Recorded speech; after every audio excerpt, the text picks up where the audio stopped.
Não me parece ser muito Tava bom. ruim. Não me parece ser muito bom, né?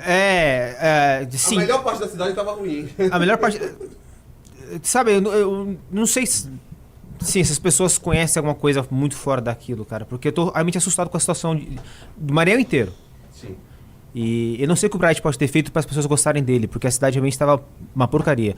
O cachorro morto no meio da rua estava na cidade do Bright, por exemplo. Sim. Tem uma coisa, cara, que é muito própria do Nordeste, porque eu vim de lá, né? Então posso falar assim.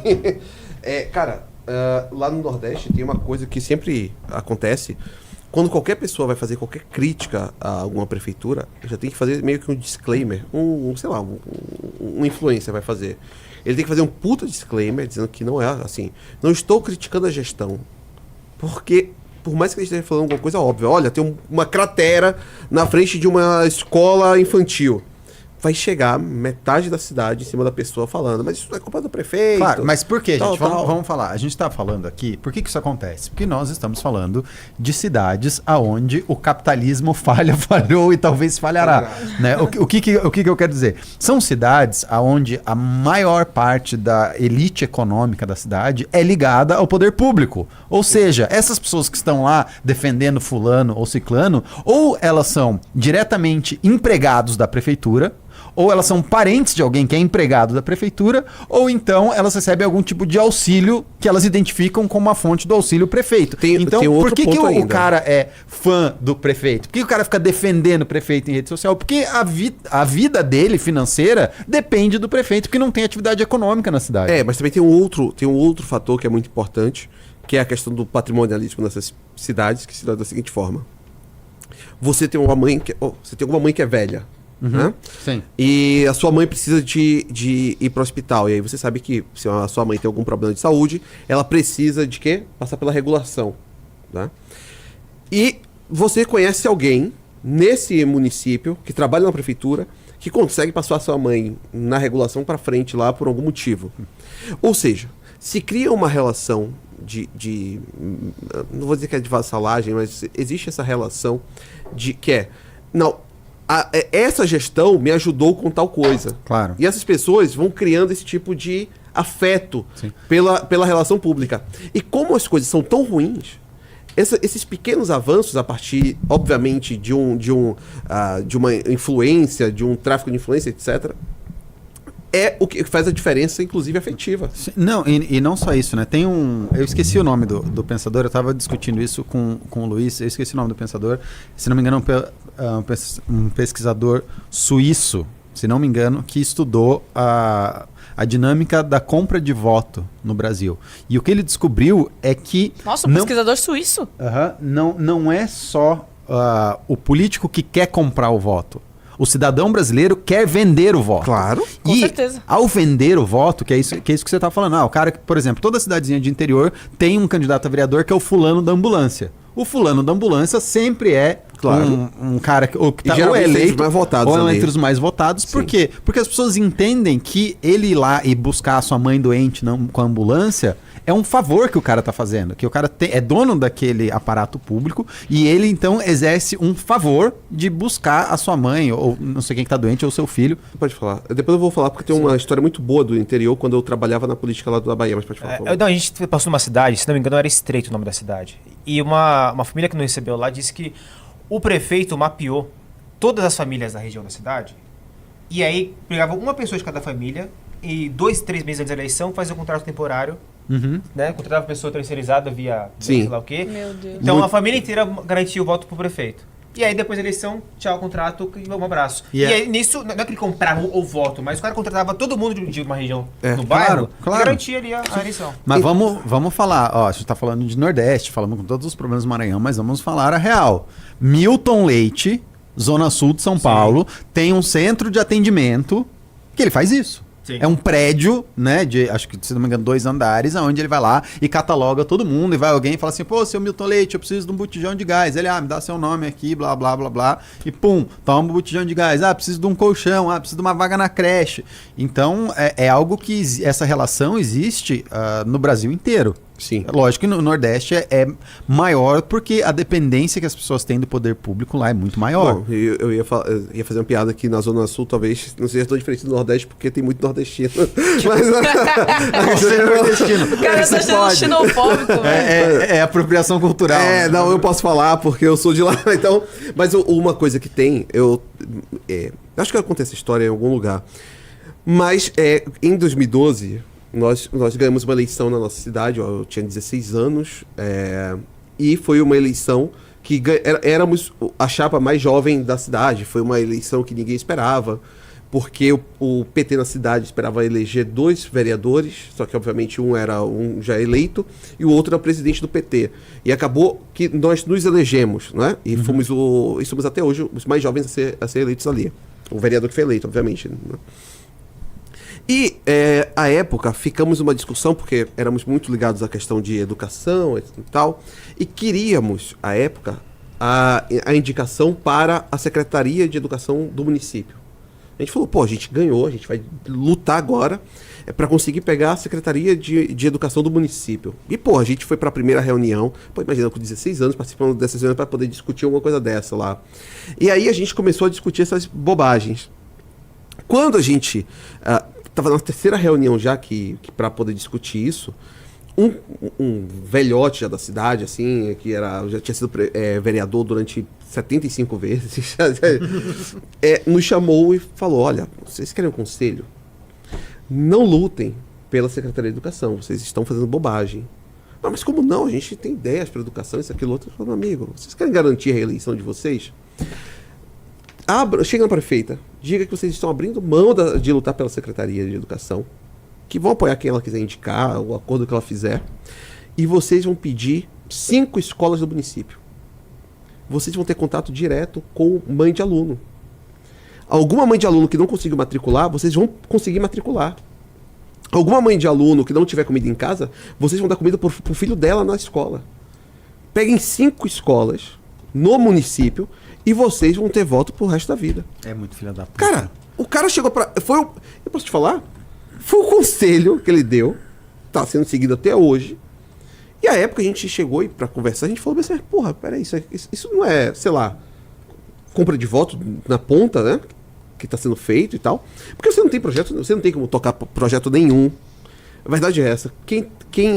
Diretor de escola não pode tocar projeto nenhum, é uma coisa hiper engessada. A única coisa boa é que você tem contato com a ponta. Uhum. E realmente é uma coisa assim absurda. O tanto de mães que mandam filhos sem comer pra escola é gigantesco. Eu imagino. Tem criança que só come na escola.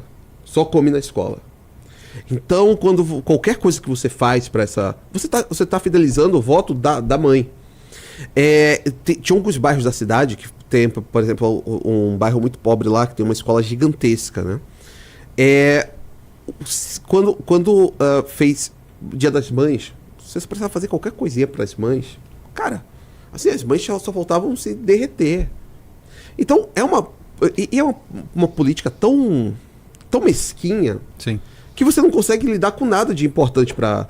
Assim, a política municipal nesses municípios é algo que você fica depressivo. Porque você não vai lidar com nenhuma grande questão. Não. O seu município tem diversas questões assim estruturais e você não vai lidar com essas questões estruturais.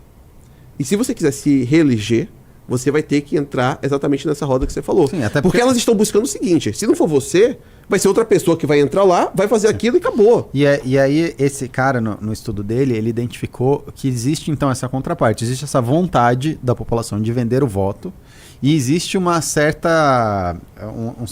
Todos os vídeos do Renan e essas viagens que o Renan faz pelo Brasil estarem dando resultado e terem sempre bons cortes, boas pautas, é que o Renan acredita no que fala. Sim. O fato de ele acreditar no que fala ajuda ele a fazer coisas que não só parecem genuínas, são genuínas, né?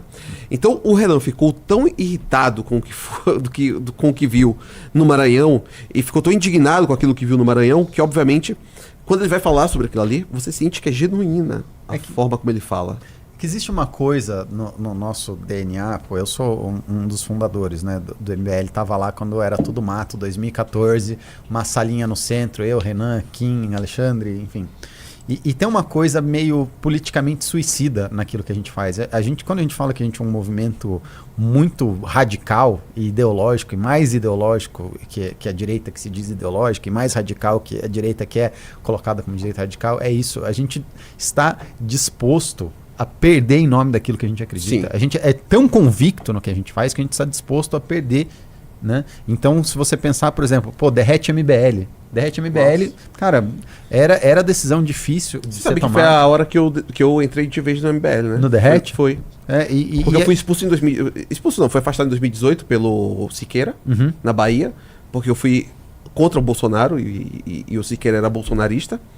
E aí tivemos uma briga, pronto, ele falou que eu tava fora do MBL Bahia. Falei, ok. Aí na época eu ainda fiquei assim, eu disse, pô, não é possível que o MBL vai se tornar bolsonarista e tal. E continuei acompanhando meio que de longe, assim. Quando veio o Derrete MBL, eu falei, não, agora ficou a parte boa, porra. Agora vai ter o expurgo. E é isso, lógico que existem várias diferenças de qualidade, mas isso é uma das diferenças entre Renan e Flávio.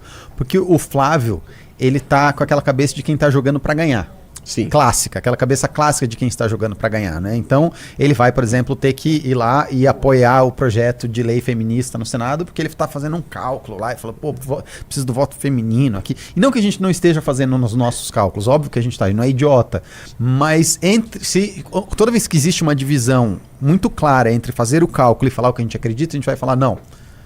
Bem-vindo, Matheus. Deixa eu falar, cara, vamos falar o que a gente acredita. Cara, qualquer marqueteiro político tradicional, o cara vai olhar a campanha do Renan e falar, pelo amor de Deus, cara, como é que você tá na cidade dos caras falando que a cidade dos caras é a boca do inferno? Você tá maluco? E não é, a gente tá falando assim, cara, o nosso projeto é um projeto de Brasil glorioso, é um projeto aristocrático, é um projeto de trabalhar com os melhores. E a gente quer isso, e a gente está se orientando para isso, e a gente vai falar o que precisa ser falado. Né? A gente vai trabalhar o que precisa ser trabalhado. Sim. Então, não é uma coisa simplesmente...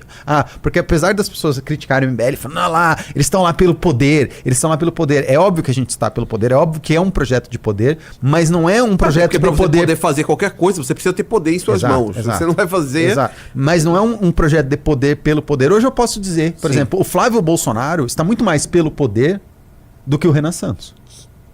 Não, sem dúvida. Não tem dúvida. Nesse sentido clássico e esvaziado do poder. O Renan Santos quer o poder para fazer coisas e transformar o Brasil. O Flávio quer o poder para manutenção do poder mesmo. Pela manutenção do poder que eles perderam quando o pai perdeu. São perspectivas muito diferentes. É uma manutenção de um certo status. Exato. E de uma proteção institucional. E eu acho que essa diferença de autenticidade que as pessoas veem quando veem o conteúdo do Renan e quando veem o conteúdo do Flávio, ela se dá disso. A autenticidade está no fato de que nós acreditamos naquilo que a gente faz, nós somos muito mais radicais, muito mais ideológicos e nós temos um projeto de Brasil. Nós ousamos fazer aquilo que deveria ser obrigação de todo partido, que é fazer uma leitura histórica de país. Nós temos nossos intelectuais, nós temos uma noção clara da direção e a gente se deu o trabalho de imaginar o Brasil que a gente quer. Né? O Flávio Bolsonaro sequer teve o trabalho de imaginar o Brasil que ele quer. Ele não sabe. E não é claro para ele o Brasil que ele quer. Eu acho que tem uma outra questão. Porque eu acho que o Brasil que ele quer já existe. Esse Brasil que tá aí. Já existe. Esse é o Brasil que ele quer. Por quê? Defenda essa tese, quero saber. Não, o Flávio Bolsonaro e a família Bolsonaro conseguiu sair de uma família de milicos e concurseiros para uma família com grande capital político e poder no nosso país. E financeiro também. Né? Financeiro, é capital político, financeiro. Para eles o Brasil está perfeito, é verdade, eu sou obrigado a concordar. Esse é o arranjo institucional perfeito para eles. Sim, é o arranjo que permitiu a chegada deles no poder. É o arranjo que, por exemplo, pode fazer o Carlos Bolsonaro sair do Rio de Janeiro e ir para Santa Catarina. Né? É o arranjo que faz com que o Flávio, com todos os problemas que o Flávio tem na justiça, possa ser candidato a presidente da República. Se inscreva no canal Projeto Missão para ficar por dentro de tudo o que acontece com o Partido Missão e com o MBL.